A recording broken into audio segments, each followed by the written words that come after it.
Hello বন্ধুরা, আসসালামু আলাইকুম। আজকে আমি চলে আসলাম সব থেকে সুন্দর জায়গা জিদ্দা সমুদ্র সৈকত। এখানে আসা মাত্রই আমার মনটা অনেক হালকা হয়ে গেছে, অনেক ভালো লাগতেছে।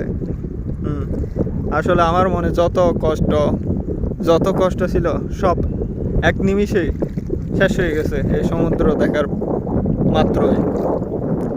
এই সমুদ্রের পানিগুলো কত নীল, কত সুন্দর, মাশাআল্লাহ, দেখতে অনেক সুন্দর লাগে। এখানে আসলে মনটা অটোমেটিকলি ভালো হয়ে যায়, অটোমেটিকলি। আপনারা সবাই আসবেন, অনেক সুন্দর একটি জায়গা। মনটাকে হালকা করার জন্য এরকম সুন্দর দৃশ্য আসলে যথেষ্ট। আমরা যারা প্রবাসীরা আসি তারা আসলে ডিটিআর ঘুম ছাড়া এরকম ডিটিআর ঘুম এইভাবে করতে করতে আমরা অনেক বোর হয়ে যাই, আমাদের অনেক বিরক্ত লাগে।